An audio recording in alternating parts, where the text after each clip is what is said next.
वाहिगुरु जी का खालसा वाहिगुरु जी की फतेह।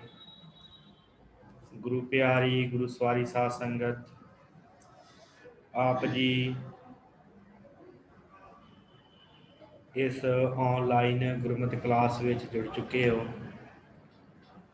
जिस विच आपां हर रोज़ भाई गुरदास जी की जो पहली वार है उस वार नूं विचारते हैं, जिस विच भाई गुरदास जी ने धन गुरु नानक साहब जी की बड़े सुंदर ढंग के नाल वडियाई की है कि सतगुरु गुरु नानक साहब जी ने किवें संसार नूं तारिया, की हालात सन, उन्हां हालातां दे आधार के उत्ते गुरु नानक साहब ने किवें फेरियां कीतियां, वख-वख जगह ते गए, सारे थां जाके संसार नूं सच का उपदेश दिता है।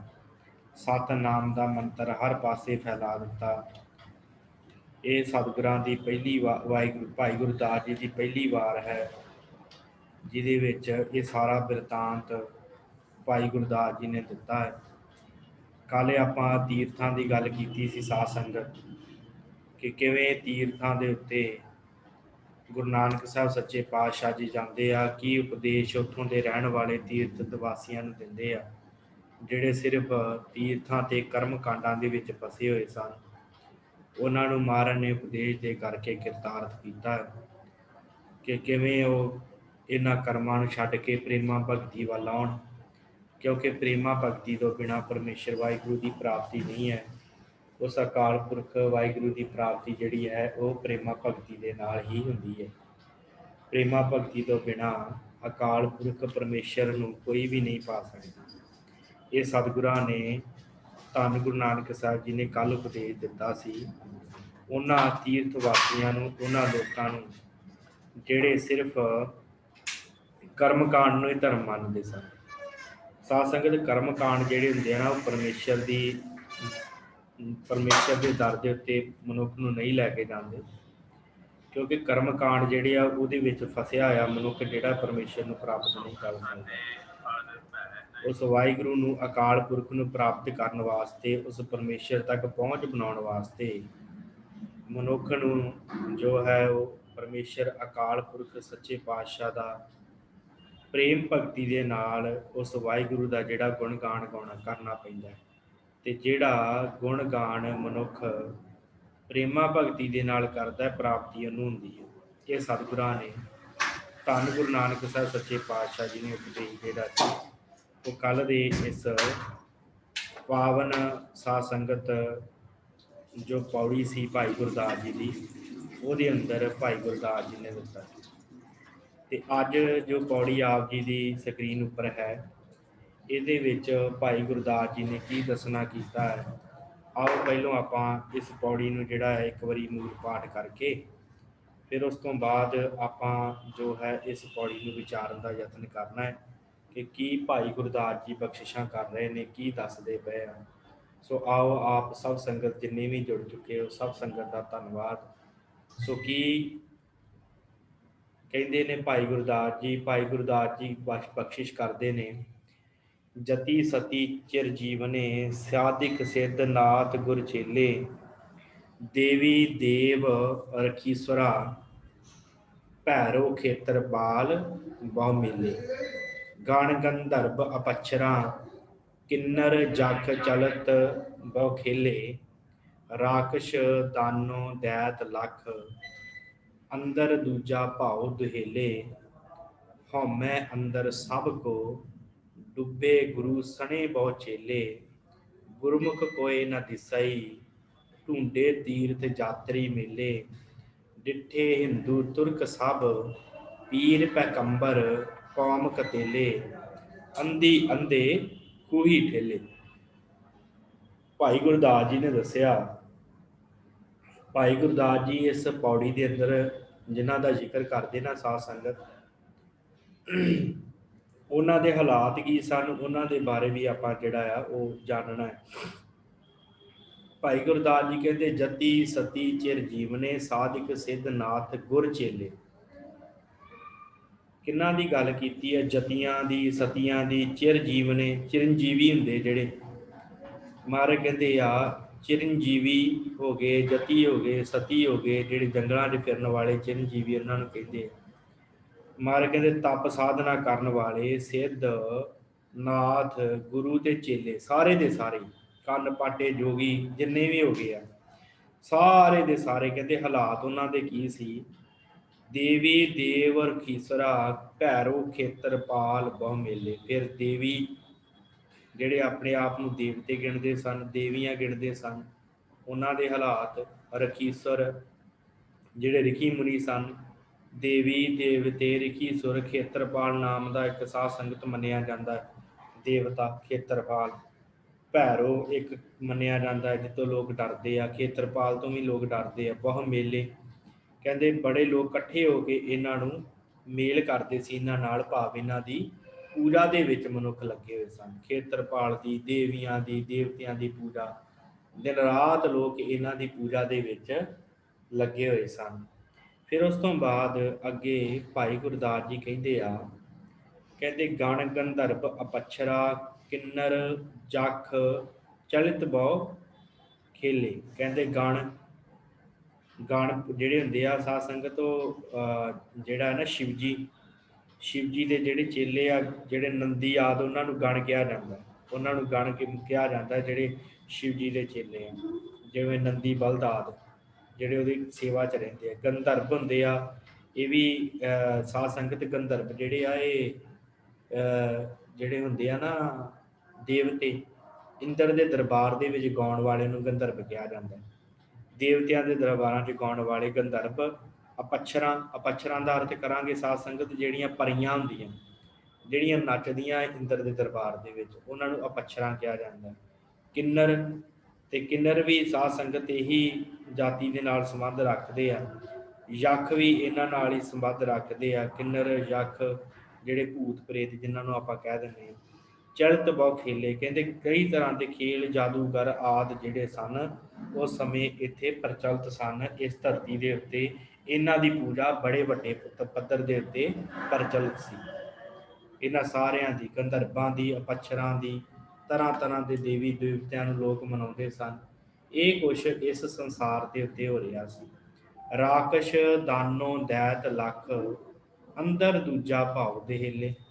ਭਾਈ ਗੁਰਦਾਸ ਜੀ ਕਹਿੰਦੇ ਫਿਰ ਰਾਕਸ਼ਸ਼ ਹੋ ਗਏ, ਦਾਨੋ ਜਿਹੜੇ ਦਾਨਵ ਹੋ ਗਏ, ਦੈਤ ਹੋ ਗਏ, ਲੱਖ ਕਹਿੰਦੇ ਜਿਹੜੇ ਸਨ ਸਾਰੇ ਦੇ ਸਾਰੇ ਲੱਖਾਂ ਹੀ, ਕਹਿੰਦੇ ਦੂਜੇ ਭਾਅ ਦੇ ਵਿੱਚ ਦੁਖੀ ਸਨ। ਦਾਨਵ ਹੁੰਦੇ ਆ ਦਨੂ ਦੇ ਪੁੱਤਰ, ਜਿਹੜੇ ਦੈਤ ਹੋ ਗਏ ਦਿੱਤਰੀ ਦੇ ਪੁੱਤਰ, ਇਹ ਸਾਰੇ ਜਿਹੜੇ ਦੈਤਾਂ ਦੇ ਵਿੱਚ ਗਿਣੇ ਕੇ ਜਾਂਦੇ ਆ। ਸਤਿਗੁਰੂ ਕਹਿੰਦੇ ਆ ਇਹ ਸਾਰੇ ਰਾਕਸ਼ਸ ਜਿੰਨੇ ਵੀ ਸਾਰੇ ਸਨ ਦੂਜੇ ਭਾਵ ਦੇ ਵਿੱਚ ਦੁਖੀ ਸਨ। ਅੰਦਰ ਦੂਜਾ ਭਾਵ ਦਹੇਲੇ, ਬੜੇ ਅੰਦਰੋਂ ਦੁਖੀ ਸਨ, ਪਰਮੇਸ਼ਰ ਨੂੰ ਯਾਦ ਨਹੀਂ ਸੀ ਕਰਦੇ, ਬੁਰੇ ਹਾਲਾਤ ਸੀ ਇਹਨਾਂ ਦੇ। ਅੱਗੇ ਗੁਰੂ ਸਾਹਿਬ ਭਾਈ ਗੁਰਦਾਸ ਜੀ ਕਹਿੰਦੇ ਆ, ਹਉਮੈ ਅੰਦਰ ਸਭ ਕੋ ਡੁੱਬੇ ਗੁਰੂ ਸਣੇ ਬਹੁ ਚੇਲੇ। ਕਹਿੰਦੇ ਹਉਮੈ ਦੇ ਅੰਦਰ ਸਾਰਾ ਸੰਸਾਰ ਸੀ, ਪੂਰੇ ਦਾ ਪੂਰਾ ਸੰਸਾਰ ਹਉਮੈ ਦੇ ਵਿੱਚ ਸੀ। ਹਉਮੈ ਅੰਦਰ ਸਭ ਕੋ ਡੁੱਬੇ ਗੁਰੂ ਸਣੇ ਬਹੁ ਚੇਲੇ। ਕਹਿੰਦੇ ਗੁਰੂ ਵੀ ਡੁੱਬ ਗਿਆ ਤੇ ਚੇਲੇ ਵੀ ਨਾਲ ਹੀ ਡੁੱਬ ਗਏ। ਐਸੀ ਹਾਲਤ ਸੰਸਾਰ ਦੀ ਸੀ ਕਿ ਚੇਲੇ ਵੀ ਡੁੱਬ ਗਏ ਤੇ ਗੁਰੂ ਵੀ ਡੁੱਬ ਗਿਆ। ਹੁਣ ਜਿਹੜਾ ਚੇਲਾ ਹੈ ਉਹਨੇ ਡੁੱਬਣਾ ਹੀ ਜਦੋਂ ਸੱਚਾ ਗੁਰੂ ਨਾ ਹੋਵੇ। ਜਦੋਂ ਗੁਰੂ ਨੇ ਕਹਿਣਾ ਕਿ ਤੂੰ ਆਹ ਕੰਮ ਕਰ, ਆਹ ਨਾ ਕਰ, ਹੋਰ ਪਾਸੇ ਲਾ ਦੇਣਾ, ਕਰਮ ਕਾਂਡਾਂ 'ਚ ਗੁਰੂ ਨੇ ਲਾਤਾ, ਤੇ ਫਿਰ ਚੇਲਾ ਤੇ ਡੁੱਬੂਗਾ ਨਾ। ਗੁਰਮੁਖ ਕੋਈ ਨਾ ਦਿਸਈ, ਢੂੰਡੇ ਤੀਰਥ ਯਾਤਰੀ ਮੇਲੇ। ਭਾਈ ਗੁਰਦਾਸ ਜੀ ਕਹਿੰਦੇ ਗੁਰੂ ਸਾਹਿਬ ਨੇ, ਧੰਨ ਗੁਰੂ ਨਾਨਕ ਸਾਹਿਬ ਜੀ ਨੇ ਕਈ ਤੀਰਥ ਵੇਖੇ, ਕਈ ਮੇਲੇ ਵੇਖੇ, ਕਈ ਯਾਤਰੀਆਂ ਦੇ ਨਾਲ ਰਹੇ, ਪਰ ਕੋਈ ਵੀ ਗੁਰਮੁਖ ਨਹੀਂ ਮਿਲਿਆ। ਗੁਰਮੁਖ ਕੋਈ ਨਾ ਦਿਸਈ, ਕੋਈ ਵੀ ਗੁਰਮੁਖ ਨਹੀਂ ਮਿਲਿਆ, ਭਾਵ ਜਿਹੜਾ ਸੁਚੱਜੀ ਮੱਤ ਵਾਲਾ, ਗੁਰੂ ਦੀ ਮੱਤ ਵਾਲਾ, ਪਰਮੇਸ਼ਰ ਦੀ ਮੱਤ ਵਾਲਾ ਕੋਈ ਵੀ ਨਹੀਂ ਮਿਲਿਆ। ਸਾਰੇ ਦੇ ਸਾਰੇ ਜਿਹੜੇ ਵੀ ਸਨ ਉਹ ਕਰਮ ਕਾਂਡਾਂ ਦੇ ਵਿੱਚ ਲੱਗੇ ਹੋਏ ਸੀ। ਡਿੱਠੇ ਹਿੰਦੂ ਤੁਰਕ ਸਭ, ਪੀਰ ਪੈਗੰਬਰ ਕੌਮ ਕਤੇਲੇ। ਕਹਿੰਦੇ ਸਾਰੇ ਹਿੰਦੂ, ਸਾਰੇ ਤੁਰਕ, ਇਹ ਸਾਰਾ ਕੁਝ ਦੇਖ ਲਿਆ। ਡਿੱਠੇ ਹਿੰਦੂ ਤੁਰਕ, ਹਿੰਦੂ ਵੀ ਦੇਖੇ, ਤੁਰਕ ਵੀ ਦੇਖੇ, ਪੀਰ ਵੀ ਦੇਖੇ, ਪੈਗੰਬਰ ਵੀ ਵੇਖੇ, ਕੌਮ ਕਤੇਲੇ। ਕਹਿੰਦੇ ਸਾਰਿਆਂ ਨੂੰ ਦੇਖ ਲਿਆ, ਸਾਰਿਆਂ ਨੂੰ। ਕੌਮ ਕਤੇਲੇ, ਕਈ ਕੌਮਾਂ ਡਿੱਠੀਆਂ, ਕਈ ਕੌਮਾਂ ਡਿੱਠੀਆਂ ਜਿਹੜੀਆਂ ਜਿਵੇਂ ਬੋਧੀ, ਜੈਨੀ, ਸਾਰੇ ਦੇ ਸਾਰੇ ਕਹਿੰਦੇ ਗੁਰੂ ਨਾਨਕ ਸਾਹਿਬ ਨੇ ਡਿੱਠਿਆ ਤੇ ਹੋਇਆ ਕਿ ਅੰਧੀ ਅੰਧੇ ਕੂਹੇ ਠੇਲੇ। ਕਹਿੰਦੇ ਸਾਰਿਆਂ ਦੀ ਹਾਲਤ ਕੀ ਸੀ, ਤੇ ਇਹ ਸਾਰੇ ਅੰਨੇ ਹੋਏ ਸੀ, ਅੰਨਿਆਂ ਦੇ ਪਿੱਛੇ ਅੰਨੇ ਚੱਲ ਰਹੇ ਸੀ ਤੇ ਸਾਰੇ ਖੂਹ ਦੇ ਵਿੱਚ ਡਿੱਗ ਰਹੇ ਸਨ। ਹੁਣ ਕੋਈ ਮਨੁੱਖ ਅੰਨਾ ਹੋਵੇ, ਉਹਦੇ ਪਿੱਛੇ ਕੋਈ ਦੂਸਰਾ ਮਨੁੱਖ ਵੀ ਅੰਨਾ ਹੋਵੇ, ਤੇ ਇੱਕ ਦੂਜੇ ਦਾ ਹੱਥ ਫੜ ਲੈਣ, ਇੱਕ ਆ ਕੇ ਆ ਤੈਨੂੰ ਮੈਂ ਪਾਰ ਲਗਾਉਣਾ, ਤੇ ਦੋਵੇਂ ਖੂਹ 'ਚ ਡਿੱਗ ਜਾਣ। ਇਹਦੇ ਗੱਲ ਚੰਗੀ ਨਹੀਂ ਨਾ, ਦੋਵੇਂ ਖੂਹ 'ਚ ਡਿੱਗਣਗੇ, ਗਾਂਹ ਜੇ ਤੁਰੇ ਜਾਣਗੇ। ਜੇ ਕਿ ਸਜਾਕੇ ਦਾ ਸਹਾਰਾ ਲਵਾਂਗੇ ਤੇ ਫੇਰ ਹੀ ਮਨੁੱਖ ਸਜਾਕੇ ਦੇ ਪਿੱਛੇ ਲੱਗੇਗਾ ਤੇ ਫੇਰ ਹੀ ਪਾਰ ਉਤਰੇਗਾ। ਹਾਲਾਤ ਕੀ ਸਨ, ਆਪਾਂ ਹੁਣ ਇਹਨੂੰ ਵਿਸਥਾਰ ਨਾਲ ਵਿਚਾਰਨਾ ਹੈ। ਆਪਾਂ ਆਖਰੀ ਅਰਥ ਕੀਤੇ ਆ। ਭਾਈ ਗੁਰਦਾਸ ਜੀ ਕਹਿੰਦੇ ਕਿ ਹਾਲਾਤ ਇਹ ਆ ਕਿ ਅੰਧੇ ਖੂਹੀ ਠੇਲੇ, ਅੰਨਿਆਂ ਦੇ ਪਿੱਛੇ ਅੰਨੇ ਲੱਗੇ ਆ ਤੇ ਸਾਰੇ ਦੇ ਸਾਰੇ ਖੂਹ 'ਚ ਡਿੱਗੀ ਜਾਂਦੇ ਆ। ਇਹ ਹਾਲਾਤ ਕਹਿੰਦੇ ਸੰਸਾਰ ਦੀ ਹੋਈ ਪਈ ਸੀ। ਤੇ ਕਹਿੰਦੇ ਜਿੰਨੇ ਵੀ ਸਨ ਸਾਰੇ ਦੇ ਸਾਰੇ ਲੋਕ ਗੁਰੂ ਤੋਂ ਬਿਨਾ ਜਿਹੜਾ ਸੀ ਉਹ ਸਾਰਾ ਸੰਸਾਰ ਇਸ ਹਾਲਤ ਵਿੱਚ ਸੀ। ਸੱਚੇ ਗੁਰੂ ਤੋਂ ਬਿਨਾ। ਗੁਰੂ ਹੋਰ ਵੀ ਸਨ ਸੰਸਾਰ ਦੇ ਉੱਤੇ, ਪਰ ਉਹ ਸਾਰਿਆਂ ਨੂੰ ਕਰਮ ਕਾਂਡਾਂ ਵਿੱਚ ਲਾਈ ਰੱਖਦੇ ਸੀ ਕਿ ਆਹ ਕਰਮ ਕਰੋਗੇ ਆਹ ਪ੍ਰਾਪਤ ਹੋਏਗਾ, ਆਹ ਕਰਮ ਕਰੋਗੇ ਆਹ ਪ੍ਰਾਪਤ ਹੋਏਗਾ। ਮਹਾਰਾਜ ਕਹਿੰਦੇ ਗੁਰੂ ਜਿਨ੍ਹਾਂ ਦੇ ਸਖਣੇ ਗੁਰੂ ਜਿਨ੍ਹਾਂ ਕੇ ਅੰਦਰਲੇ ਚੇਲੇ ਵੀ ਅੰਧੇ ਕਰਮ ਕਰੇ। ਜਿਨ੍ਹਾਂ ਦੇ ਗੁਰੂ ਅੰਨੇ ਹੋਣਗੇ ਉਹਨਾਂ ਦੇ ਚੇਲੇ ਵੀ ਅੰਨੇ ਕੰਮ ਕਰਨਗੇ। ਐਸੀ ਹਾਲਾਤ ਜਿਹੜੀ ਸੀ ਸੰਸਾਰ ਦੇ ਵਿੱਚ ਫੈਲੀ ਹੋਈ ਸੀ। ਤੇ ਗੁਰੂ ਨਾਨਕ ਸਾਹਿਬ ਸੱਚੇ ਪਾਤਸ਼ਾਹ ਜੀ ਜਦੋਂ ਆਏ, ਉਹਨਾਂ ਨੇ ਇਹਨਾਂ ਲੋਕਾਂ ਨੂੰ ਇਸ ਪਾਸਿਓਂ ਹਟਾਇਆ। ਮਹਾਰਾਜ ਕਹਿੰਦੇ ਪਹਿਲੀ ਪੰਕਤੀ ਤੇ ਆ ਜਾਓ। ਜਤੀ ਸਨ ਸੰਸਾਰ ਦੇ ਉੱਤੇ, ਜਿਹੜੇ ਜੱਤ ਕਮਾਉਂਦੇ ਸਨ, ਜਿਹੜੇ ਆਪਣੇ ਆਪ ਨੂੰ ਕਿਸੇ ਇਸਤਰੀ ਦੇ ਨੇੜੇ ਨਹੀਂ ਸੀ ਲੱਗਣ ਦਿੰਦੇ, ਆਪਣੇ ਆਪ ਦੇ ਵਿੱਚ ਉੱਚਾ ਜੀਵਨ ਜਿਉਂਦੇ ਸੀ। ਜਤੀ ਸਤੀ ਬਣ ਕੇ ਸੱਤ ਕਮਾਉਣ ਵਾਲੇ ਜਿਹੜੇ ਸਨ, ਉਹ ਸੱਚ ਹੀ ਕਮਾਉਂਦੇ ਸਨ। ਸੱਚ ਹੀ ਬੋਲਣਾ, ਕਿਸੇ ਤਰ੍ਹਾਂ ਦਾ ਕੋਈ ਝੂਠ ਨਹੀਂ ਬੋਲਣਾ। ਫਿਰ ਚਿਰ ਜੀਵਣੇ ਸਨ, ਜਿਹੜੇ ਜੰਗਲਾਂ 'ਚ ਤੁਰੇ ਫਿਰਦੇ ਨੰਗੇ ਪੈਰੀ। ਫਿਰ ਸਾਧਕ ਸਨ, ਜਿਹੜੇ ਸਾਧਨਾ ਸਾਧਨ ਵਾਲੇ। ਫਿਰ ਸਿੱਧ ਸਨ, ਜਿਹੜੇ ਸਿੱਧੀਆਂ ਪ੍ਰਾਪਤ ਕਰਨ ਵਾਲੇ। ਨਾਥ ਸਨ ਐਸੇ ਜਿਹੜੇ ਕੰਨ ਪਾੜ ਕੇ ਜੰਗਲਾਂ 'ਚ ਬੈਠੇ ਸੀ, ਪਹਾੜਾਂ 'ਤੇ ਬੈਠੇ ਸੀ। ਗੁਰ ਚੇਲੇ, ਫਿਰ ਉਹਨਾਂ ਦੇ ਗੁਰੂ ਤੇ ਚੇਲੇ, ਇਹ ਸਾਰੇ ਆਪਸ ਦੇ ਵਿੱਚ ਬੈਠੇ ਐਵੇਂ ਸੰਸਾਰ ਦੇ ਉੱਤੇ ਕਹਿੰਦੇ ਸੀ ਅਸੀਂ ਸਭ ਤੋਂ ਉੱਚੇ ਹਾਂ। ਜਤੀ ਕਹਿੰਦੇ ਸਾਡੇ ਵਰਗਾ ਕੋਈ ਨਹੀਂ, ਸਤੀ ਕਹਿੰਦੇ ਸਾਡੇ ਵਰਗਾ ਕੋਈ ਨਹੀਂ, ਚਿਰ ਜੀਵਣੇ ਕਹਿੰਦੇ ਸਾਡੇ ਵਰਗਾ ਕੋਈ ਨਹੀਂ, ਸਾਧਕ ਕਹਿੰਦੇ ਸਾਡੇ ਵਰਗਾ ਕੋਈ ਨਹੀਂ, ਸਿੱਧ ਨਾਥ ਕਹਿੰਦੇ ਸਾਡੇ ਵਰਗਾ ਕੋਈ ਨਹੀਂ। ਇਸੇ ਤਰ੍ਹਾਂ ਕਹਿੰਦੇ ਸੰਸਾਰ ਦੀ ਹਾਲਤ ਹੋ ਗਈ। ਸੰਸਾਰ ਸਾਰਾ ਜਿਹੜਾ ਸੀ ਉਹ ਆਪਣੇ ਆਪ ਨੂੰ ਉੱਚਾ ਦੱਸਦਾ ਸੀ ਤੇ ਗੁਰੂ ਦੇ ਚੇਲੇ ਜਿਹੜੇ ਸੀ ਇਸ ਤਰ੍ਹਾਂ ਦੇ ਕਰਮ ਕਮਾਉਂਦੇ ਸੀ। ਵਾਏ ਨੇ ਚੇਲੇ ਨੱਚਣ ਗੁਰ, ਗੁਰੂ ਨਾਨਕ ਸਾਹਿਬ ਦੀ ਆਸਾ ਦੀ ਬਾਤ। ਸਤਿਗੁਰ ਕਹਿੰਦੇ ਵਾਏ ਨੇ ਚੇਲੇ ਨੱਚਣ ਗੁਰ, ਪੈਰ ਹਲਾਇਨ ਫੇਰਨ ਸਿਰ।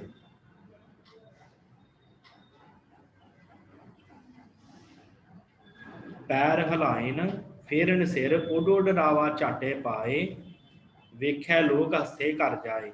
ਰੋਟੀਆਂ ਕਾਰਨ ਪੂਰੇ ਤਾਲ, ਆਪ ਪਛਾੜੇ ਧਰਤੀ ਨਾਲ। ਕਹਿੰਦੇ ਇਹ ਹਾਲਾਤ ਸੀ ਕਿ ਚੇਲੇ ਜਿਹੜੇ ਸੀ ਸਾਜ਼ ਵਜਾਉਂਦੇ ਸੀ ਤੇ ਗੁਰੂ ਜਿਹੜੇ ਸੀ ਉਹ ਨੱਚਦੇ ਸੀ। ਵਾਏ ਨੀ ਚੇਲੇ ਨੱਚਣ ਗੁਰ, ਪੈਰ ਹਲਾਇਨ ਫੇਰਨ ਸਿਰ। ਪੈਰਾਂ ਨੂੰ ਹਿਲਾਉਂਦੇ ਸੀ, ਸਿਰ ਘੁਮਾਉਂਦੇ ਸੀ ਜ਼ੋਰ ਜ਼ੋਰ ਦੀ। ਫਿਰ ਕਹਿੰਦੇ ਉੱਡ ਉੱਡ ਰਾਵਾ ਝਾਟੇ ਪਾਏ। ਗੁਰੂ ਨਾਨਕ ਸਾਹਿਬ ਕਹਿੰਦੇ ਮਿੱਟੀ ਉੱਡ ਉੱਡ ਕੇ ਝਾਟੇ 'ਚ ਪੈ ਰਹੀ ਹੈ, ਸਿਰ 'ਚ ਪੈ ਰਹੀ ਹੈ। ਵੇਖਿਆ ਲੋਕ ਹੱਸੇ ਘਰ ਜਾਏ। ਕਹਿੰਦੇ ਲੋਕ ਉੱਥੇ ਵੇਖ ਕੇ ਹੱਸਦੇ ਆ ਤੇ ਹੱਸਦੇ ਹੋਏ ਘਰਾਂ ਨੂੰ ਜਾਂਦੇ। ਐਸੀ ਹਾਲਾਤ ਇਸ ਸੰਸਾਰ ਦੇ ਉੱਤੇ ਹੋ ਗਈ ਕਿ ਲੋਕਾਂ ਨੂੰ ਜਿਹੜਾ ਹੈ ਨਾ ਅਸਲੀ ਧਰਮ ਉਹ ਪਤਾ ਨਹੀਂ ਸੀ। ਤੇ ਗੁਰੂ ਨਾਨਕ ਸਾਹਿਬ ਨੇ ਇੱਥੇ ਅੱਗੇ ਜਾ ਕੇ ਕਿਹਾ, ਮਹਾਰਾਜ ਕਹਿੰਦੇ ਨੱਚਣ ਕੁੱਦਣ ਮਨ ਕਾ ਚਾਓ। ਇਹ ਨਾ ਸਮਝਿਓ ਕਿ ਨੱਚਣ ਦੇ ਨਾਲ ਪਰਮੇਸ਼ਰ ਮਿਲ ਜਾਵੇਗਾ, ਕਿਉਂਕਿ ਇਹ ਮਨ ਦਾ ਚਾਅ ਹੈ ਨੱਚਣਾ ਕੁੱਦਣਾ।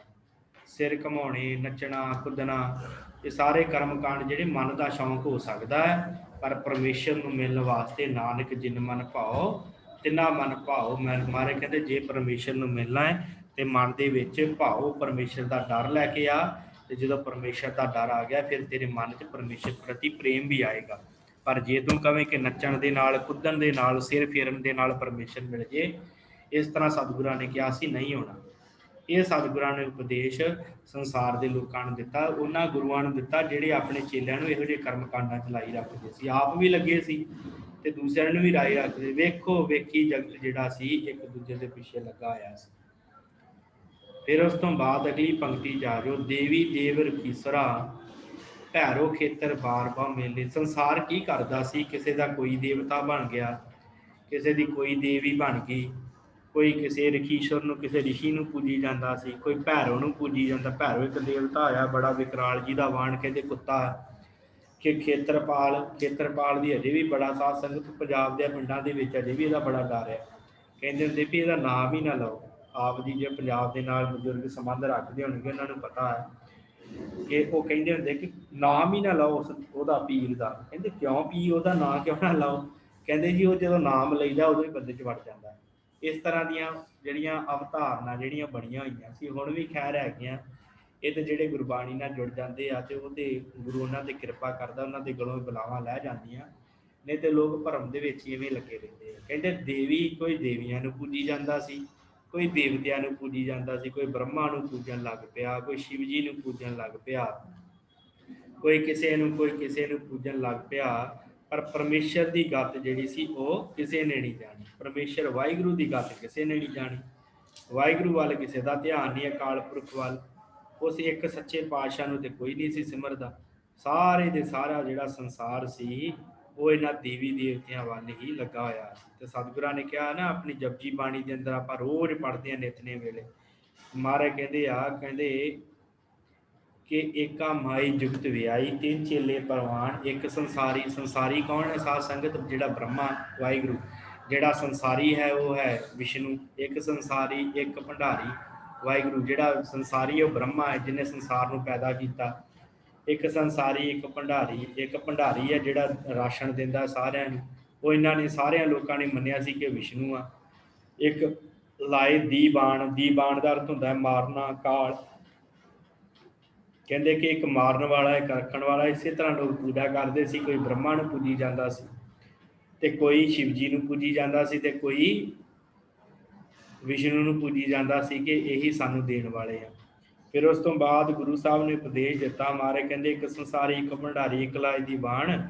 ਫਿਰ ਗੁਰੂ ਨਾਨਕ ਸਾਹਿਬ ਕਹਿੰਦੇ ਜਿਵ ਤਿਸ ਭਾਵੈ ਤਿਵੈ ਚਲਾਵੈ, ਜਿਵ ਹੋਵੈ ਪ੍ਰਮਾਣ। ਮਹਾਰਾਜ ਕਹਿੰਦੇ ਪਰਮੇਸ਼ਰ ਜਿਵੇਂ ਇਹਨਾਂ ਤਿੰਨਾਂ ਨੂੰ ਕਹਿੰਦਾ ਹੈ ਨਾ, ਇਹ ਵੀ ਉਵੇਂ ਹੀ ਚੱਲਦੇ ਪਏ ਆ। ਪਰਮੇਸ਼ਰ ਦੀ ਰਜਾ ਜੇ ਚੱਲਦੇ ਪਏ, ਤੁਸੀਂ ਕਿਹੜੇ ਦੇਵੀ ਦੇਵਤਿਆਂ ਦੀ ਗੱਲ ਕਰਦੇ ਹੋ?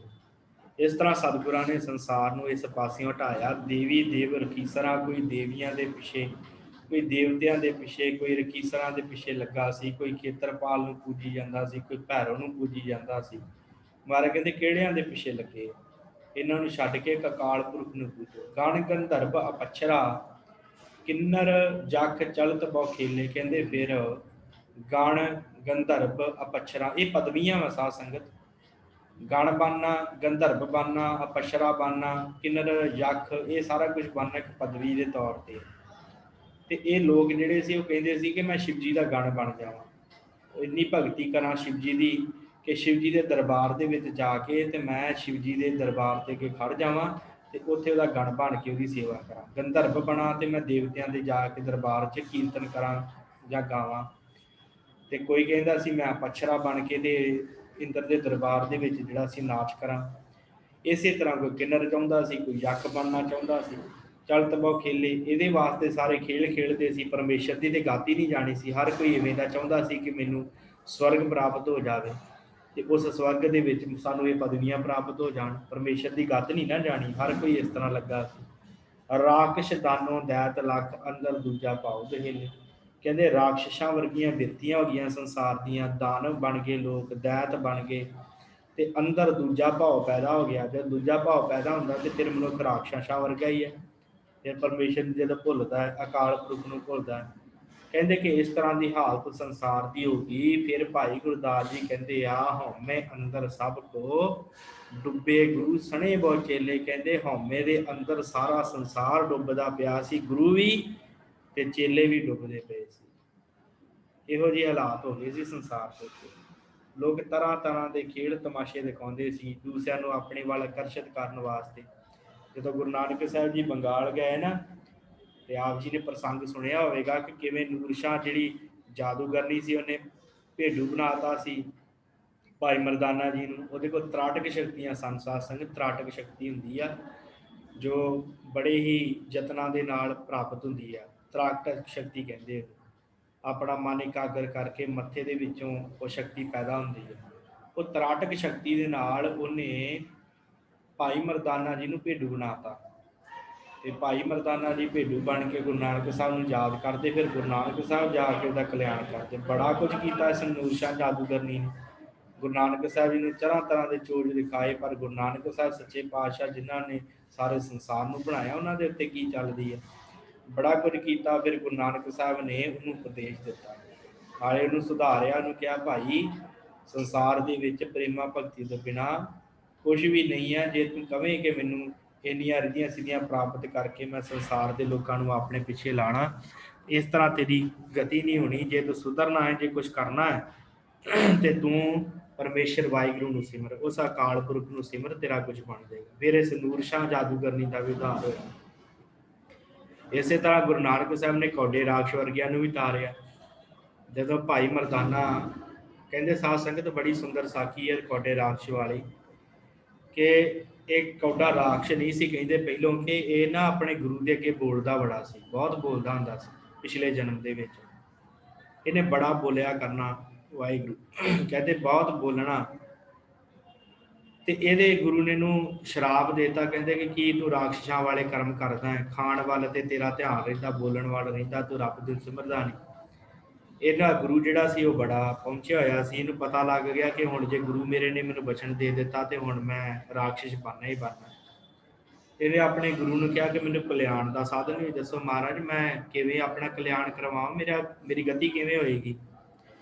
ਤੇ ਉਸ ਸਮੇਂ ਫਿਰ ਇਹਦੇ ਗੁਰੂ ਨੇ ਕਿਹਾ ਸੀ, ਇਹਨੂੰ ਸ਼ੀਸ਼ਾ ਦਿੱਤਾ, ਕਹਿੰਦਾ ਕਿ ਆਹ ਸ਼ੀਸ਼ਾ ਲੈ ਲਾ, ਤੇ ਇਸ ਸ਼ੀਸ਼ੇ ਦੇ ਵਿੱਚ ਜਿਸ ਮਨੁੱਖ ਦੇ ਅੱਗੇ ਰੱਖੇਗਾ, ਜੋ ਮਨੁੱਖ ਤੈਨੂੰ ਦਿਖੇਗਾ ਨਾ ਉਸੇ ਤਰ੍ਹਾਂ ਦਾ ਹੀ, ਜਿਵੇਂ ਦਾ ਉਹ ਹੈਗਾ, ਫਿਰ ਸਮਝ ਲਵੀ ਕਿ ਉਹ ਤੇਰਾ ਕਲਿਆਣ ਕਰੇਗਾ। ਪਰ ਜਿਹੜਾ ਮਨੁੱਖ ਇਹਦੇ ਵਿੱਚ ਉਹੋ ਜਿਹਾ ਨਾ ਦਿਸੇ ਜਿਹੋ ਜਿਹਾ ਉਹ ਹੈਗਾ ਆ, ਜੇ ਉਹ ਮਨੁੱਖ ਉਹੋ ਜਿਹਾ ਨਾ ਦਿਸੇ, ਜਿਹੋ ਜਿਹਾ ਅੰਦਰੋਂ ਆ ਉਹੋ ਜਿਹਾ ਦਿਸੇ, ਫਿਰ ਤੇ ਤੂੰ ਉਹਨੂੰ ਜਿਹੜਾ ਸੀ ਰਾਖਸ਼ ਬਣ ਕੇ ਉਹਨੂੰ ਤਲ ਕੇ ਖਾ ਲਏਗਾ। ਤੇ ਪਰ ਜੇ ਤੂੰ ਇਸ ਸ਼ੀਸ਼ੇ ਦੇ ਵਿੱਚ ਤੈਨੂੰ ਉਹ ਮਨੁੱਖ ਪੂਰੇ ਦਾ ਪੂਰਾ ਉਸੇ ਤਰ੍ਹਾਂ ਦਾ ਦਿਖਿਆ ਜਿਵੇਂ ਦਾ ਉਹ ਬਾਹਰੋਂ ਆ, ਤੇ ਸਮਝ ਲਈ ਕਿ ਉਹ ਤੇਰਾ ਕਲਿਆਣ ਕਰਨ ਵਾਸਤੇ ਆਇਆ। ਇਹ ਫਿਰ ਸਾਧ ਸੰਗਤ ਇਸੇ ਤਰ੍ਹਾਂ ਜੰਗਲਾਂ ਨੂੰ ਚਲਾ ਗਿਆ। ਇਹਨੂੰ ਪਤਾ ਸੀ ਹੁਣ ਰਾਖਸ਼ ਬਣ ਗਏ ਆ। ਫਿਰ ਸਮਾਂ ਆਇਆ, ਭਾਈ ਮਰਦਾਨਾ ਜੀ ਨੂੰ ਆਪ ਜੀ ਨੇ ਪ੍ਰਸੰਗ ਬਹੁਤ ਵਾਰ ਸੁਣਿਆ।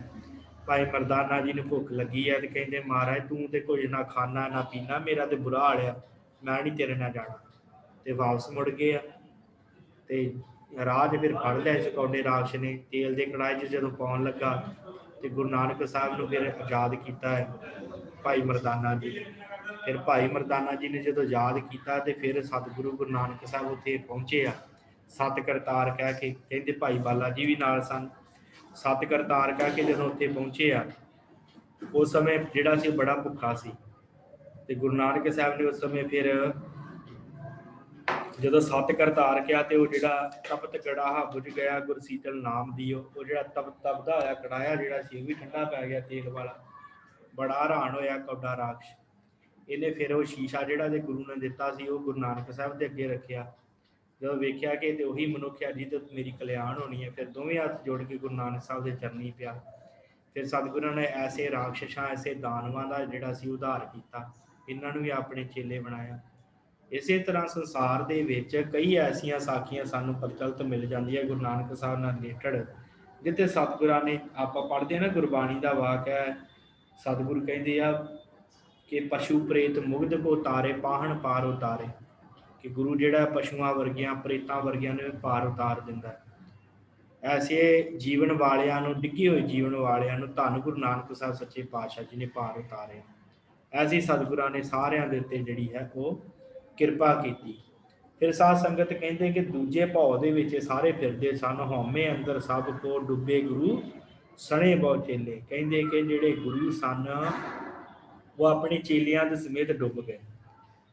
ਹੁਣ ਗੁਰੂ ਤੇ ਡੁੱਬਣਗੇ, ਚੇਲੇ ਵੀ ਡੁੱਬਣਗੇ, ਕਿਉਂਕਿ ਜਿਹੜਾ ਉਪਦੇਸ਼ ਗੁਰੂ ਨੇ ਚੇਲੇ ਨੂੰ ਦੇਣਾ ਉਹ ਮੰਨਣਾ ਉਹਨੇ। ਤੇ ਗੁਰੂ ਚ ਉਪਦੇਸ਼ ਦਿੰਦੇ ਪਏ ਸੀ ਕਿ ਤੁਸੀਂ ਇਹ ਕਰੋ, ਆਹ ਕਰਮ ਕਰੋ, ਆਹ ਕਾਂਡ ਕਰੋ, ਖਾਣ ਵੱਲ ਧਿਆਨ ਸੀ। ਇਸੇ ਕਰਕੇ ਕਬੀਰ ਸਾਹਿਬ ਨੇ ਕਿਹਾ ਨਾ ਕਿ ਕੀ ਹਾਲਤ ਸੀ, ਕਹਿੰਦੇ ਕਿ ਅਵਰੈ ਕੋ ਉਪਦੇਸ਼ ਤੇ ਮੁਖ ਮੈਂ ਪਰ ਹੈ ਰੇਤ, ਰਾਸ ਬਿਰਾਨੀ ਰਾਗ ਤੇ ਖਾਇਆ ਕਰ ਕਾ ਕੇ। ਕਹਿੰਦੇ ਆਹ ਹਾਲਤ ਸੀ ਲੋਕਾਂ ਦੀ। ਦੂਸਰਿਆਂ ਨੂੰ ਗੁਰੂ ਉਪਦੇਸ਼ ਦਿੰਦਾ ਸੀ, ਤੇ ਆਪ ਜਿਹੜਾ ਸੀ ਉਹ ਵੀ ਆਪ ਨਾ ਆਪ ਪਰਮੇਸ਼ਰ ਨੂੰ ਭਜਦਾ ਸੀ, ਦੂਸਰੇ ਨੂੰ ਉਪਦੇਸ਼ ਦੇਣ ਵੱਲ ਧਿਆਨ ਸੀ। ਫਿਰ ਉਸ ਤੋਂ ਬਾਅਦ ਸਾਰੇ ਪਾਸੇ ਐਸੀ ਹਾਲਤ ਹੋ ਗਈ ਤੇ ਭਾਈ ਗੁਰੂ ਨਾਨਕ ਸਾਹਿਬ ਸੱਚੇ ਪਾਤਸ਼ਾਹ ਜੀ ਮਹੱਲਾ ਪੰਜਵਾਂ ਗੁਰੂ ਅਰਜਨ ਦੇਵ ਜੀ ਮਹਾਰਾਜ ਨੇ ਕਿਹਾ ਸੀ, ਤੀਰਥ ਜਾਓ ਤਾਂ ਹਾਂ ਕਰਦੇ। ਲੋਕ ਤੀਰਥਾਂ ਤੇ ਜਾ ਕੇ ਹਉਮੈ ਦੇ ਨਾਲ ਭਰੇ ਪਏ ਸੀ। ਪੰਡਤ ਭੂਸ਼ਤ ਮਾਇਆ ਰਾਤੇ, ਤੇ ਪੰਡਤ ਲੋਕ ਵੀ ਮਾਇਆ ਦੇ ਵਿੱਚ ਰੰਗੇ ਹੋਏ ਸੀ। ਸੋ ਅਸਥਾਨ ਬਤਾਓ ਮੀਤਾ ਜਾਤੀ ਹਰ ਹਰ ਕੀਰਤਨ ਕੀਤਾ। ਇਹ ਗੱਲ ਕਿਸੇ ਵਿੱਚ ਨਹੀਂ ਸੀ। ਹਰ ਕੋਈ ਆਪਣੇ ਆਪ ਦੇ ਵਿੱਚ ਹੀ ਲੱਗਾ ਹੋਇਆ ਸੀ। ਪਰਮੇਸ਼ਰ ਨੂੰ ਸਾਰੇ ਭੁੱਲ ਕੇ ਹਉਮੈ ਦੇ ਵਿੱਚ ਗਰਕ ਹੋ ਰਹੇ ਸੀ। ਗੁਰੂ ਦੇ ਸਣੇ ਹੀ ਚੇਲੇ ਜਿਹੜੇ ਸੀ ਉਹ ਡੁੱਬ ਰਹੇ ਸੀ, ਡੁੱਬਣਾ ਸੀ। ਜਦੋਂ ਗੁਰੂ ਨੇ ਭਜਨ ਨਹੀਂ ਕੀਤਾ ਤੇ ਫਿਰ ਚੇਲਿਆਂ ਨੇ ਭਜਨ ਕਿੱਥੋਂ ਕਰਨਾ ਸੀ, ਬੰਦਗੀ ਕਿੱਥੋਂ ਕਰਨੀ ਸੀ। ਫਿਰ ਗੁਰਮੁਖ ਕੋਈ ਨਾ ਦਿਸਈ ਢੂੰਡੇ ਤੀਰਥ ਯਾਤਰੀ ਮਿਲੇ। ਗੁਰੂ ਨਾਨਕ ਸਾਹਿਬ ਸੱਚੇ ਪਾਤਸ਼ਾਹ ਨੇ ਜਦੋਂ ਸਿੱਧਾ ਨੇ ਪੁੱਛਿਆ ਨਾ ਕਿ ਕੀ ਕਰਨ ਵਾਸਤੇ ਆਏ ਹੋ, ਕਾਹਦੇ ਵਾਸਤੇ ਆਏ ਹੋ ਤੁਸੀਂ, ਤੇ ਸਤਿਗੁਰਾਂ ਨੇ ਕਿਹਾ ਸੀ ਗੁਰਮੁਖ ਖੋਜਤ ਭਏ ਉਦਾਸੀ। ਕਾਹਦੇ ਵਾਸਤੇ ਤੁਸੀਂ ਉਦਾਸੀਆਂ ਕੀਤੀਆਂ? ਤੇ ਉਸ ਸਮੇਂ ਧੰਨ ਗੁਰੂ ਨਾਨਕ ਸਾਹਿਬ ਸੱਚੇ ਪਾਤਸ਼ਾਹ ਨੇ ਕਿਹਾ ਸੀ ਕਿ ਮੈਂ ਇੱਕ ਗੁਰਮੁਖ ਦੀ ਖੋਜ ਵਿੱਚ ਆਇਆ। ਮੈਂ ਗੁਰਮੁਖ ਦੀ ਖੋਜ ਦੇ ਵਿੱਚ ਆਇਆ ਕਿ ਮੈਨੂੰ ਕੋਈ ਜਿਹੜਾ ਹੈ ਗੁਰਮੁਖ ਮਿਲ ਜਾਵੇ ਜਿਹੜਾ ਪਰਮੇਸ਼ਰ ਦੇ ਨਾਲ ਜੁੜਿਆ ਹੋਵੇ। ਪਰ ਭਾਈ ਗੁਰਦਾਸ ਜੀ ਕਹਿੰਦੇ ਕੋਈ ਵੀ ਐਸਾ ਗੁਰਮੁਖ ਜਗਤ ਦੇ ਵਿੱਚ ਨਜ਼ਰ ਨਹੀਂ ਆਇਆ। ਗੁਰੂ ਨਾਨਕ ਸਾਹਿਬ ਜੀ ਢੂੰਡਣ ਗਏ, ਗੁਰਮੁਖ ਕੋਈ ਨਾ ਦਿਸਈ ਢੂੰਡੇ ਤੀਰਥ ਯਾਤਰੀ ਮੇਲੇ। ਕਈ ਯਾਤਰੀਆਂ ਨੂੰ ਮਿਲੇ, ਕਈ ਤੀਰਥਾਂ ਤੇ ਗਏ, ਕੋਈ ਵੀ ਐਸਾ ਗੁਰਮੁਖ ਨਜ਼ਰੀ ਨਹੀਂ ਆਇਆ ਗੁਰੂ ਨਾਨਕ ਸਾਹਿਬ ਨੂੰ ਜਿਹੜਾ ਪਰਮੇਸ਼ਰ ਦੇ ਨਾਲ ਜੁੜਿਆ ਹੋਵੇ। ਡਿੱਠੇ ਹਿੰਦੂ ਤੁਰਕ ਸਭ ਪੀਰ ਪੈਗੰਬਰ ਕੌਮ ਕਤੇਲੇ। ਕਹਿੰਦੇ ਕਈਆਂ ਕੌਮਾਂ ਦੇ ਵਿੱਚ ਗਏ, ਕਈ ਸਰੇਵੜਿਆਂ ਨੂੰ ਮਿਲੇ, ਕਈ ਹਿੰਦੂਆਂ ਨੂੰ ਮਿਲੇ, ਕਈ ਤੁਰਕਾਂ ਨੂੰ ਮਿਲੇ, ਕਈ ਜਗ੍ਹਾ ਦੇ ਉੱਤੇ ਸਤਿਗੁਰੂ ਗਏ ਆ। ਧੰਨ ਗੁਰੂ ਨਾਨਕ ਸਾਹਿਬ ਸੱਚੇ ਪਾਤਸ਼ਾਹ ਕਹਿੰਦੇ ਨਾ ਕੋਈ ਮੈਨੂੰ ਪੀਰ ਮਿਲਿਆ ਸਤਿਗੁਰਾਂ ਨੂੰ, ਗੁਰੂ ਨਾਨਕ ਸਾਹਿਬ ਨੂੰ, ਨਾ ਹੀ ਕੋਈ ਕੌਮ ਦੇ ਵਿੱਚੋਂ ਕੋਈ ਚੰਗਾ ਕਤੀਲਾ, ਕੋਈ ਚੰਗਾ ਮਨੁੱਖ ਮਿਲਿਆ, ਨਾ ਹੀ ਕੋਈ ਹਿੰਦੂ ਚੰਗਾ ਮਿਲਿਆ, ਨਾ ਹੀ ਕੋਈ ਤੁਰਕ ਮਿਲਿਆ ਜਿਹੜਾ ਪਰਮੇਸ਼ਰ ਦਾ ਸਿਮਰਨ ਕਰਦਾ ਹੋਵੇ, ਜਿਹੜਾ ਅਕਾਲ ਪੁਰਖ ਨੂੰ ਸਿਮਰਦਾ ਹੋਵੇ। ਫਿਰ ਅਖੀਰ ਤੇ ਭਾਈ ਗੁਰਦਾਸ ਜੀ ਕਹਿੰਦੇ ਅੰਧੀ ਅੰਧੇ ਖੂਹੇ ਠੇਲੇ। ਕਹਿੰਦੇ ਹੋਇਆ ਕਿ ਅੰਨਾ ਅੰਨੇ ਦੇ ਪਿੱਛੇ ਤੁਰ ਰਿਹਾ। ਗੁਰੂ ਅੰਨੇ ਸਨ, ਉਹਨਾਂ ਦੇ ਪਿੱਛੇ ਚੇਲੇ ਵੀ ਲੱਗ ਕੇ ਅੰਨੇ ਹੋ ਗਏ, ਤੇ ਜਿੱਧਰ ਨੂੰ ਗੁਰੂ ਜਾਂਦਾ ਸੀ ਉਧਰ ਨੂੰ ਚੇਲੇ ਜਾਂਦੇ ਸੀ, ਤੇ ਗੁਰੂ ਵੀ ਖੂਹ 'ਚ ਡਿੱਗ ਜਾਂਦਾ ਸੀ ਤੇ ਚੇਲੇ ਵੀ ਖੂਹ 'ਚ ਡਿੱਗੀ ਜਾਂਦੇ ਸੀ। ਐਸੀ ਹਾਲਤ ਉਸ ਸਮੇਂ ਸੰਸਾਰ ਦੀ ਸੀ। ਲੋਕ ਦੇਵੀਆਂ ਦੇਵਤਿਆਂ ਦੇ ਪਿੱਛੇ ਲੱਗੇ ਸਨ। ਇਸ ਤਰ੍ਹਾਂ ਸੰਸਾਰ ਦੇ ਵਿੱਚ ਚੱਲ ਰਿਹਾ ਸੀ। ਤੇ ਫਿਰ ਗੁਰੂ ਨਾਨਕ ਸਾਹਿਬ ਨੇ ਉਪਦੇਸ਼ ਦਿੱਤਾ ਕਿ ਭਾਈ ਪਰਮੇਸ਼ਰ ਦੀ ਪ੍ਰੇਮਾ ਭਗਤੀ ਤੋਂ ਬਿਨਾਂ ਪ੍ਰਾਪਤੀ ਨਹੀਂ ਹੈ। ਗੁਰਮੁਖ ਬਣੋਗੇ ਤੇ ਪ੍ਰਾਪਤੀ ਹੈ। ਜੇ ਇਸੇ ਤਰ੍ਹਾਂ ਆਪਣੇ ਜੀਵਨ ਨੂੰ ਵਿਅਰਥ ਗਵਾ ਕੇ ਚਲੇ ਜਾਓਗੇ ਤੁਹਾਨੂੰ ਕੁਝ ਵੀ ਪ੍ਰਾਪਤ ਨਹੀਂ ਹੋਣਾ। ਤੁਹਾਨੂੰ ਕੋਈ ਵੀ ਪਰਮੇਸ਼ਰ ਦੀ ਜਿਹੜੀ ਸੀ ਉਹ ਲਖਿਆਤਾ ਨਹੀਂ ਆਉਣੀ। ਇਹ ਗੁਰੂ ਸੀ ਨਾ ਸਾਧ ਸੰਗਤ ਜੀ, ਹਮਜਾ ਗੌਸ ਜਿਹੜਾ ਸੀ, ਪੀਰ ਹਮਜਾ ਗੌਸ, ਸਿਆਲਕੋਟ ਦੀ ਘਟਨਾ ਹੈ ਗੁਰੂ ਨਾਨਕ ਸਾਹਿਬ ਸੱਚੇ ਪਾਤਸ਼ਾਹ ਜੀ ਦੇ ਵੇਲੇ ਦੀ। ਤੇ ਇਹ ਜਿਹੜਾ ਹਮਜਾ ਗੌਸ ਸੀ ਇਹਨੇ ਕਿਸੇ, ਕਿਉਂਕਿ ਪੀਰ ਸੀ ਪਹੁੰਚਿਆ ਆਇਆ, ਚੇਲੇ ਵੀ ਬੜੇ ਸੀ ਇਹਦੇ, ਤੇ ਇਹਦੇ ਚੇਲੇ ਬਹੁਤ ਸੀ। ਇਹ ਗੁਰੂ ਸੀ ਸਾਰਿਆਂ ਦਾ, ਤੇ ਇਹ ਸਿਆਲਕੋਟ ਦੇ ਬਾਹਰ ਬੈਠਾ ਸੀ। ਪਤੀ ਪਤਨੀ ਆਏ ਦੋ, ਉਹਨਾਂ ਨੇ ਕਿਹਾ ਮਹਾਰਾਜ ਸਾਡੇ ਘਰੇ ਪੁੱਤਰ ਨਹੀਂ ਹੁੰਦਾ। ਹਮਜਾ ਗੌਸ ਨੇ ਕਿਹਾ ਚੱਲ ਤੇਰੇ ਘਰ ਪੁੱਤਰ ਹੋਣਗੇ, ਇੱਕ ਪੁੱਤਰ ਮੈਨੂੰ ਦੇ ਦੀ, ਦੋ ਹੋਣਗੇ, ਦੋਵਾਂ 'ਚ ਇੱਕ ਮੈਨੂੰ ਦੇ ਦੀ। ਉਹ ਦੋਵੇਂ ਪਤੀ ਪਤਨੀ ਨੇ ਕਿਹਾ ਠੀਕ ਹੈ ਜੀ, ਜਿਵੇਂ ਤੁਸੀਂ ਕਹੋਗੇ ਇਹ ਹੋਵੇਗਾ। ਅੰਧੀ ਖੂਹੀ ਵਾਹਿਗੁਰੂ ਅੰਧੇ ਖੂਹੇ ਠੇਲੇ, ਕਿਵੇਂ ਗੁਰੂਆਂ ਦੇ ਪਿੱਛੇ ਚੇਲੇ ਡੁੱਬ ਰਹੇ ਸੀ। ਤੇ ਕਹਿੰਦੇ ਕਿ ਉਹਨੇ ਕਿਹਾ ਚਲੋ ਠੀਕ ਆ। ਦੋ ਪੁੱਤਰ ਉਹਨਾਂ ਦੇ ਘਰੇ ਪੈਦਾ ਹੋਏ। ਹੁਣ ਮਾਂ ਦਾ ਤੇ ਪਿਓ ਦਾ ਮੂੰਹ ਜਾਗ ਪਿਆ। ਉਹਨਾਂ ਨੇ ਕਿਹਾ ਦੋਵੇਂ ਸਾਡੇ ਆ, ਅਸੀਂ ਕਿਉਂ ਦਈਏ ਇਹਨੂੰ। ਇੱਕ ਦਿਨ ਫਿਰ ਇਹ ਹਮਜਾ ਗੌਸ ਨੂੰ ਪਤਾ ਲੱਗਾ, ਇਹ ਫਿਰ ਇੱਧਰ ਆਇਆ ਸਿਆਲਕੋਟ। ਇਹਨੇ ਆਣ ਕੇ ਕਿਹਾ ਲਿਆਓ ਮੇਰੇ, ਜਿਹੜਾ ਤੁਸੀਂ ਪੁੱਤਰਾਂ ਦੀ ਮੰਗ ਕੀਤੀ ਸੀ ਮੇਰੇ ਕੋਲੋਂ, ਤੇ ਦੋ ਪੁੱਤਰ ਹੋਏ, ਇੱਕ ਪੁੱਤਰ ਮੈਨੂੰ ਦਿਓ। ਮਾਂ ਕਹਿੰਦੀ ਹੈ ਮੈਂ ਨਹੀਂ ਦੇਣਾ, ਦਰਵਾਜ਼ਾ ਬੰਦ ਕਰ ਦਿੱਤਾ। ਇਹ ਜਿਹੜਾ ਸੀ ਪੀਰ ਇਹ ਬੜਾ ਗੁੱਸੇ ਵਿੱਚ ਆਇਆ। ਇਹਨੇ ਗੁੱਸੇ 'ਚ ਆਣ ਕੇ ਚਲੀਸਾ ਕਰਨਾ ਸ਼ੁਰੂ ਕਰ ਦਿੱਤਾ, ਚਲੀਸਾ ਕੱਟਣਾ। ਕਮਰਾ ਬੰਦ ਕਰ ਲਿਆ, ਝੌਪੜੀ ਬੰਦ ਕਰ ਲਈ, ਨਿੱਕੀ ਜਿਹੀ ਝੌਪੜੀ ਸੀ ਇਹਦੀ। ਆਪਣੇ ਚੇਲੇ ਬਿਠਾ ਤੇ ਬਾਹਰ, ਕਹਿੰਦੇ ਕਿ ਮੈਂ ਸਿਆਲਕੋਟ ਨੂੰ ਤਬਾਹ ਕਰ ਦੇਣਾ। ਇੰਨੇ ਚਿਰ ਨੂੰ ਗੁਰੂ ਨਾਨਕ ਸਾਹਿਬ ਇੱਥੇ ਆ ਗਏ ਸਿਆਲਕੋਟ ਦੀ ਧਰਤੀ ਤੇ। ਜਦੋਂ ਇੱਥੇ ਪਹੁੰਚੇ ਆ ਤੇ ਹਮਜਾ ਗੌਸ ਉੱਧਰੋਂ ਜਿਹੜਾ ਸੀ ਉਹ ਚਲੀਸਾ ਕਰਦਾ ਪਿਆ। ਤੇ ਗੁਰੂ ਨਾਨਕ ਸਾਹਿਬ ਨੇ ਕਿਹਾ ਭਾਈ ਮਰਦਾਨਾ ਜੀ ਨੂੰ, ਕਹਿੰਦੇ ਵੀ ਜਾ ਕੇ ਹਮਜਾ ਗੌਸ ਨੂੰ ਕਹਿ ਵੀ ਇੰਝ ਨਾ ਕਰ, ਕਿਉਂਕਿ ਸਾਰਾ ਪਿੰਡ ਇਕੱਠਾ ਹੋ ਕੇ ਗੁਰੂ ਨਾਨਕ ਸਾਹਿਬ ਕੋਲ ਆ ਗਿਆ ਕਿ ਮਹਾਰਾਜ ਆਹ ਹਾਲਾਤ ਹੋ ਗਏ ਆ। ਤੇ ਗੁਰੂ ਨਾਨਕ ਸਾਹਿਬ ਨੇ ਜਦੋਂ ਇਹ ਕਿਹਾ ਤੇ ਗੁਰੂ ਨਾਨਕ ਸਾਹਿਬ ਨੇ ਫਿਰ ਹਮਜ਼ਾ ਗੌਸ ਕੋਲ ਭੇਜਿਆ ਭਾਈ ਮਰਦਾਨੇ ਨੂੰ। ਭਾਈ ਮਰਦਾਨਾ ਜੀ ਨੇ ਜਾ ਕੇ ਬੇਨਤੀ ਕੀਤੀ, ਚੇਲਿਆਂ ਨੇ ਅੱਗੇ ਨਹੀਂ ਜਾਣ ਦਿੱਤਾ। ਚੇਲੇ ਕਹਿੰਦੇ ਨਹੀਂ ਭਾਈ, ਏਦਾਂ ਨਹੀਂ ਹੋਣਾ, ਸਾਡਾ ਗੁਰੂ ਚਲੀਸਾ ਕੱਟ ਕੇ ਬਾਹਰ ਆਵੇਗਾ। ਤੇ ਜਦੋਂ ਨਹੀਂ ਮੰਨਿਆ, ਫਿਰ ਗੁਰੂ ਨਾਨਕ ਸਾਹਿਬ ਸੱਚੇ ਪਾਤਸ਼ਾਹ ਨੇ ਸੱਚ ਕਰਤਾਰ ਕਿਹਾ ਸੀ ਤੇ ਇਹਦਾ ਚਲੀਸਾ ਜਿਹੜਾ ਸੀ ਉਹ ਇਹਦੀ ਝੌਪੜੀ ਟੁੱਟ ਗਈ ਉੱਪਰੋਂ ਤੇ ਅੰਦਰ ਸੂਰਜ ਦੀ ਕਿਰਨ ਚਲੀ ਗਈ ਤੇ ਇਹਦਾ ਚਲੀਸਾ ਜਿਹੜਾ ਭੰਗ ਹੋ ਗਿਆ। ਜਦੋਂ ਇਹ ਚਲੀਸਾ ਭੰਗ ਹੋਇਆ, ਇਹ ਕੰਬ ਗਿਆ। ਇਹਨੇ ਵੇਖਿਆ ਕਿ ਮੈਂ ਇੰਨੀਆਂ ਸ਼ਕਤੀਆਂ ਦਾ ਮਾਲਕ, ਇਹ ਮੇਰੇ ਤੋਂ ਉੱਪਰ ਕੌਣ ਆ ਗਿਆ। ਫਿਰ ਇਹ ਗੁਰੂ ਨਾਨਕ ਸਾਹਿਬ ਦੇ ਕੋਲ ਭੱਜਾ ਆਇਆ। ਆਣ ਕੇ ਫਿਰ ਇਹਨੇ ਕਿਹਾ ਵੀ ਤੂੰ ਇੰਨਾ ਭਾਰੀ ਪੁਰਖ ਕੌਣ। ਤੇ ਗੁਰੂ ਨਾਨਕ ਸਾਹਿਬ ਨੇ ਕਿਹਾ ਮੈਂ ਨਾਨਕ ਆ। ਇਹਨੇ ਕਿਹਾ ਕਿ ਮਹਾਰਾਜ ਇਹਨਾਂ ਨੇ ਮੇਰੇ ਨਾਲ ਬਹੁਤ ਮਾੜੀ ਕੀਤੀ ਆ, ਇੱਥੋਂ ਦੇ ਲੋਕਾਂ ਨੇ ਮੇਰੇ ਨਾਲ, ਇਹਨਾਂ ਨੇ ਬਚਨ ਕਰਕੇ ਮੁੱਕਰਨ ਵਾਲੇ ਝੂਠੇ ਆਏ ਲੋਕ, ਇਸ ਕਰਕੇ ਮੈਂ ਇਸ ਸਿਆਲਕੋਟ ਨੂੰ ਤਬਾਹ ਕਰ ਦੇਵਾਂਗਾ। ਤੇ ਗੁਰੂ ਨਾਨਕ ਸਾਹਿਬ ਨੇ ਕਿਹਾ ਕਿ ਪੀਰਾਂ ਦਾ ਕੰਮ ਹੁੰਦਾ ਹੈ ਲੋਕਾਂ ਨੂੰ ਵਰ ਦੇਣੇ, ਤੇ ਪੀਰਾਂ ਦਾ ਕੰਮ ਇਹ ਨਹੀਂ ਹੁੰਦਾ ਲੋਕਾਂ ਨੂੰ ਸ਼ਰਾਪ ਦੇਣੇ। ਲੋਕਾਂ ਨੂੰ ਮਾਰਨਾ ਕੰਮ ਨਹੀਂ ਹੁੰਦਾ, ਸਗੋਂ ਲੋਕਾਈ ਨੂੰ ਬਚਾਉਣਾ ਕੰਮ ਹੁੰਦਾ ਪੀਰਾਂ ਦਾ। ਇਸ ਕਰਕੇ ਜੇ ਤੇਰੇ ਨਾਲ ਚੇਲੇ ਆ, ਜੇ ਤੂੰ ਗੁਰੂ ਆ ਕਿਸੇ ਦਾ, ਤੇ ਇਹੋ ਜਿਹਾ ਕੰਮ ਨਾ ਕਰ, ਪਰਮੇਸ਼ਰ ਦਾ ਭਜਨ ਕਰ। ਫਿਰ ਇਹਨੂੰ ਵੀ ਮੱਤ ਆਈ। ਫਿਰ ਇਹ ਤੇ ਇਹਦੇ ਚੇਲੇ ਜਿਹੜੇ ਸੀ ਉਹ ਗੁਰੂ ਨਾਨਕ ਸਾਹਿਬ ਨਾਲ ਸਹਿਮਤ ਹੋਏ ਤੇ ਉਹਨਾਂ ਨੇ ਪ੍ਰੇਮਾ ਭਗਤੀ ਕੀਤੀ। ਸੋ ਕਹਿਣ ਤੋਂ ਭਾਵ ਕਿ ਇਹ ਜਿਹੜੇ ਗੁਰੂ ਤੇ ਚੇਲੇ ਵੀ ਆਪਸ ਦੇ ਵਿੱਚ ਲੱਗ ਕੇ ਡੁੱਬ ਰਹੇ ਸਨ ਸੰਸਾਰ ਦੇ ਵਿੱਚ। ਤੇ ਗੁਰੂ ਨਾਨਕ ਸਾਹਿਬ ਨੇ ਫਿਰ ਇਹੀ ਉਪਦੇਸ਼ ਦਿੱਤਾ ਕਿ ਭਾਈ ਅੰਨਿਆਂ ਦੇ ਪਿੱਛੇ ਅੰਨੇ ਲੱਗ ਕੇ ਡੁੱਬਣਗੇ ਹੀ, ਖੂਹ 'ਚ ਡਿੱਗਣਗੇ, ਪਰ ਜੇ ਪਰਮੇਸ਼ਰ ਦਾ ਭਜਨ, ਬੰਦਗੀ, ਨਾਮ ਸਿਮਰਨ ਹੋਏਗਾ, ਪਰ ਪ੍ਰੇਮਾ ਭਗਤੀ ਹੋਊਗੀ, ਕੋਈ ਸੇਵਾ ਸਿਮਰਨ ਹੋਏਗਾ ਤੇ ਫਿਰ ਪ੍ਰਾਪਤੀ ਹੈ। ਨਹੀਂ ਤੇ ਅੱਜ ਵੀ ਸੰਸਾਰ ਤੇ ਵੇਖਦੇ ਆ ਸਾਧ ਸੰਗਤ ਭੇਖੀ ਜਿਹੜੇ ਆ ਉਹ ਕਿੰਨੇ ਤੁਰੇ ਫਿਰਦੇ ਆ, ਤਰ੍ਹਾਂ ਤਰ੍ਹਾਂ ਦੇ ਭੇਖ ਬਣਾ ਲੈਂਦੇ ਆ। ਤੇ ਪਰ ਪ੍ਰਾਪਤੀ ਕਿੱਥੋਂ ਹੁੰਦੀ ਆ? ਗੁਰੂ ਨਾਨਕ ਸਾਹਿਬ ਦੇ ਉਪਦੇਸ਼ ਤੋਂ। ਸੱਚ ਕਿੱਥੋਂ ਪਤਾ ਲੱਗਦਾ? ਗੁਰੂ ਨਾਨਕ ਸਾਹਿਬ ਦੇ ਉਪਦੇਸ਼ ਤੋਂ। ਸੱਚ ਪਤਾ ਲੱਗਦਾ ਗੁਰੂ ਗ੍ਰੰਥ ਸਾਹਿਬ ਜੀ ਨੂੰ ਪੜ੍ਹ ਕੇ। ਤੇ ਗੁਰੂ ਗ੍ਰੰਥ ਸਾਹਿਬ ਦੀ ਬਾਣੀ ਅਸੀਂ ਪੜ੍ਹਨੀ ਨਹੀਂ ਹੁੰਦੀ, ਉੱਧਰ ਸਾਡਾ ਧਿਆਨ ਹੀ ਨਹੀਂ ਹੁੰਦਾ। ਤੇ ਫਿਰ ਸਾਨੂੰ ਜਿਹੜਾ ਵੀ ਆਉਂਦਾ ਠੱਗ ਕੇ ਲੈ ਜਾਂਦਾ, ਜਿਹੜਾ ਵੀ ਆਉਂਦਾ ਉਹ ਬੇਵਕੂਫ ਬਣਾ ਕੇ ਠੱਗ ਕੇ ਲੈ ਜਾਂਦਾ। ਕਈ ਐਸੇ ਸੰਸਾਰ ਤੇ ਅੱਜ ਵੀ ਗੁਰੂ ਵੇਖਦੇ ਆ ਸਾਧ ਸੰਗਤ, ਜਿਨ੍ਹਾਂ ਦੇ ਉੱਤੇ ਪਤਾ ਨਹੀਂ ਕਿੰਨੇ ਕੁ ਬਲਾਤਕਾਰ ਦੇ ਕੇਸ ਚੱਲਦੇ ਹੁੰਦੇ ਆ, ਪਤਾ ਨਹੀਂ ਕਿੰਨੇ ਕੁ ਫਰੌਡ ਦੇ ਕੇਸ ਚੱਲਦੇ ਹੁੰਦੇ ਆ, ਤੇ ਪਤਾ ਨਹੀਂ ਕਿੰਨਾ ਕੁ ਧੋਖਾਧੜੀ ਦੇ ਕੇਸ ਉਹਨਾਂ ਦੇ ਚੱਲਦੇ ਹੁੰਦੇ ਆ। ਪਰ ਸੰਸਾਰ ਦੇ ਲੋਕ ਤਾਂ ਵੀ ਕਹਿੰਦੇ ਸਾਡਾ ਗੁਰੂ ਸੱਚਾ ਹੈ, ਸਾਡਾ ਇਹ ਸੱਚਾ ਹੈ, ਸਾਡਾ ਸਾਧ। ਪਰ ਪਰਮੇਸ਼ਰ ਦੀ ਪ੍ਰੇਮਾ ਭਗਤੀ ਤੋਂ ਬਿਨਾਂ ਗੁਰੂ ਨਾਨਕ ਸਾਹਿਬ ਨੇ ਕਿਹਾ ਕਿ ਕੋਈ ਵੀ ਸੱਚਾ ਨਹੀਂ ਹੈ, ਸਾਰੇ ਝੂਠੇ ਆ। ਸਾਰੇ ਜਿਹੜੇ ਆ ਖੂਹ 'ਚ ਡਿੱਗਣਗੇ ਅੰਨਿਆਂ ਦੇ ਪਿੱਛੇ ਅੰਨੇ ਲੱਗ ਕੇ। ਪਰ ਜਿਹੜਾ ਸ਼ਬਦ ਕਮਾਏਗਾ, ਨਾਮ ਜਪੇਗਾ, ਬਾਣੀ ਪੜ੍ਹੇਗਾ, ਸੱਚੇ ਗੁਰੂ ਦੇ ਪਿੱਛੇ ਲੱਗੇਗਾ, ਗੁਰੂ ਗ੍ਰੰਥ ਸਾਹਿਬ ਜੀ ਦੇ ਪਿੱਛੇ ਲੱਗੇਗਾ, ਉਹਦਾ ਭਲਾ ਹੋਣਾ, ਗੁਰਬਾਣੀ ਨਾਲ ਭਲਾ ਹੋਣਾ। ਕਿਉਂਕਿ ਗੁਰਬਾਣੀ ਸਾਡੇ ਅੰਦਰ ਦੀ ਮੈਲ ਧੋਂਦੀ ਹੈ, ਗੁਰਬਾਣੀ ਸਾਨੂੰ ਸੱਚ ਦੱਸਦੀ ਹੈ। ਕਿਉਂਕਿ ਸੰਸਾਰ ਦਾ ਕੋਈ ਵੀ ਮਨੁੱਖ ਆ ਉਹ ਗੁਰੂ ਨਹੀਂ ਹੋ ਸਕਦਾ, ਕਿਉਂਕਿ ਵਿਕਾਰ ਜਿਹੜੇ ਉਹਨੂੰ ਤੰਗ ਕਰਦੇ ਰਹਿੰਦੇ ਆ। ਇਸ ਕਰਕੇ ਜਦੋਂ ਗੁਰੂ ਗ੍ਰੰਥ ਸਾਹਿਬ ਨੂੰ ਪੜ੍ਹਦੇ ਆ ਤੇ ਗੁਰੂ ਗ੍ਰੰਥ ਸਾਹਿਬ ਕਹਿੰਦੇ ਆ ਕਿ ਸੱਚਾ ਗੁਰੂ ਜਿਹੜਾ ਆ ਉਹ ਬਾਣੀ ਹੈ। ਬਾਣੀ ਗੁਰੂ ਹੈ, ਬਾਣੀ ਵਿੱਚ ਬਾਣੀ ਅੰਮ੍ਰਿਤ ਸਾਰੇ, ਗੁਰਬਾਣੀ ਕਹੇ ਸੇਵਕ ਜਨ ਮਾਨੇ, ਪ੍ਰਤੱਖ ਗੁਰੂ ਨਿਸਤਾਰੇ। ਤੇ ਜੇ ਗੁਰਬਾਣੀ ਦੇ ਪਿੱਛੇ ਲੱਗਾਂਗੇ ਤੇ ਫਿਰ ਕੁਝ ਪ੍ਰਾਪਤੀ ਹੋ ਸਕਦੀ, ਨਹੀਂ ਤੇ ਸਾਡੀ ਵੀ ਹਾਲਤ ਉਹਨਾਂ ਵਰਗੀ ਹੋਵੇਗੀ ਜਿਵੇਂ ਅੰਨੇ ਨੇ ਕਿਸੇ ਅੰਨੇ ਦੀ ਬਾਂਹ ਫੜੀ ਹੋਵੇ ਤੇ ਉਹ ਖੂਹ ਦੇ ਵਿੱਚ ਡਿੱਗ ਜਾਵੇ ਤੇ ਨਾਲ ਦੂਸਰੇ ਨੂੰ ਵੀ ਲੈ ਕੇ ਡਿੱਗ ਜਾਵੇ। ਇਸ ਤਰ੍ਹਾਂ ਦੀ ਹਾਲਤ ਸੰਸਾਰ ਦੇ ਉੱਤੇ ਉਹਨਾਂ ਗੁਰੂਆਂ ਦੀ ਹੋਈ ਪਈ ਸੀ ਜਿਹੜੇ ਪਰਮੇਸ਼ਰ ਨੂੰ ਭੁੱਲ ਕੇ ਇਸ ਪਾਸੇ ਨੂੰ ਚੱਲੇ ਸਨ। ਸੋ ਸਤਿਗੁਰਾਂ ਨੇ ਇਹ ਜੋ ਭਾਈ ਗੁਰਦਾਸ ਜੀ ਨੇ ਉਪਦੇਸ਼ ਦਿੱਤਾ ਹੈ ਆਪਣੇ ਮਨ 'ਚ ਵਸਾਈਏ ਕਿ ਕਿਵੇਂ ਦੇ ਹਾਲਾਤ ਉਸ ਸਮੇਂ ਸਨ, ਕੀ ਉਪਦੇਸ਼ ਸਤਿਗੁਰਾਂ ਨੇ ਦਿੱਤਾ। ਅੱਗੇ ਸਤਿਗੁਰੂ ਤਾਂ ਅਗਲੀਆਂ ਪੌੜੀਆਂ 'ਚ ਕੀ ਉਪਦੇਸ਼ ਦੇਣਗੇ, ਬੜੀਆਂ ਸੁੰਦਰ ਗਾਥਾਵਾਂ ਨੇ ਅੱਗੇ ਵੀ।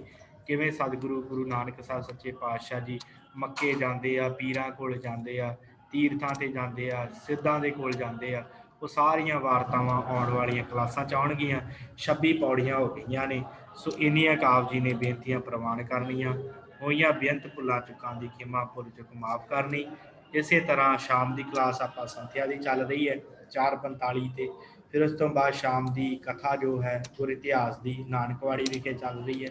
ਇਹਨਾਂ ਕਲਾਸਾਂ ਦੇ ਵਿੱਚ, ਇਹਨਾਂ ਸੰਥਿਆ ਦੇ ਵਾਹਿਗੁਰੂ ਇਹਨਾਂ ਕਥਾਵਾਂ ਦੇ ਵਿੱਚ ਜੁੜ ਕੇ ਆਪ ਜੀਵਨ ਦਾ ਲਾਹਾ ਪ੍ਰਾਪਤ ਕਰੀਏ। ਹੋਈਆਂ ਭੁੱਲਾਂ ਚੁੱਕਾਂ ਦੀ ਖਿਮਾ ਕਰਾਓ। ਫਤਿਹ। ਵਾਹਿਗੁਰੂ ਜੀ ਕਾ ਖਾਲਸਾ, ਵਾਹਿਗੁਰੂ ਜੀ ਕੀ ਫਤਿਹ।